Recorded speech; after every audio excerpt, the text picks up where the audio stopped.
On the federal level, though, there's a trilateral security partnership between the U.S., the U.K., and Australia.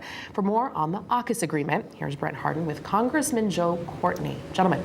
All right, Sarah, thank you. Yeah, Congressman Courtney joining me now here. Thank you for spending some time with us today. I quipped just before we went on the air that it's been a busy news cycle for about 5 years.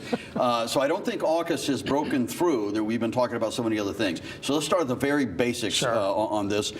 Tell us what AUKUS is. So AUKUS is Australia, UK, US trilateral agreement, and it was actually agreed to a couple of years ago between the three countries as a way of really trying to rebalance the security environment in the Indo-Pacific, which again, China has really been engaging in a lot of coercive behavior, particularly in the maritime sphere. I mean, ramming Philippine fishermen and Australia was sort of at a point where their submarine fleet, which is pretty old, they needed to make a decision about whether they were going to continue to use diesel-electric subs, which have to surface to recharge the batteries, or whether make a huge step in terms of getting nuclear-powered submarines. And they've chosen the latter.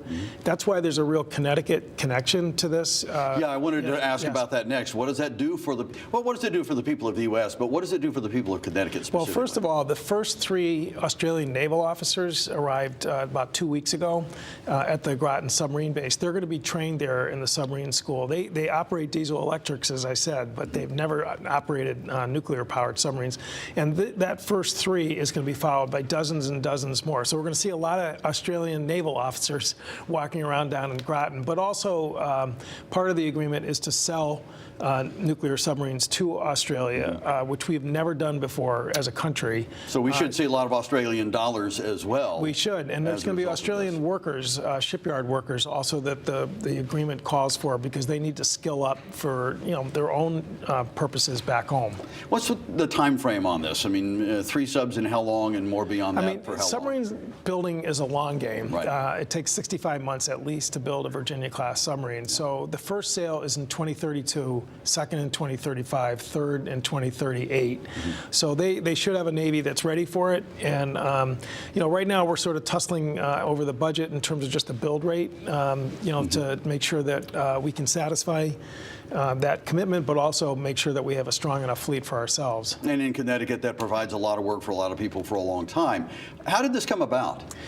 Well, again, it was Australia was the one that was really pushing for it, because they really, like I said, had to make a really big choice.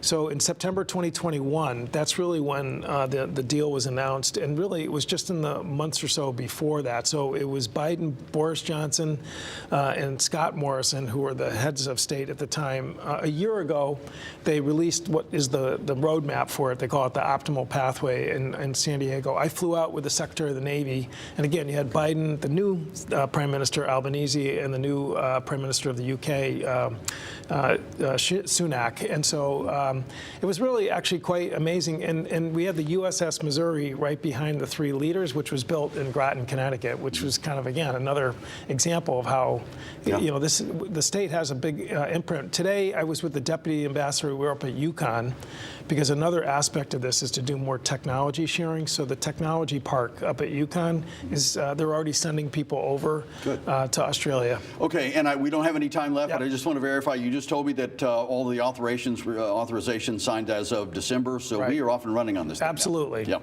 All right, Congressman Joe Courtney, thank you. Thanks, Brett. All right, Sarah? Good information there.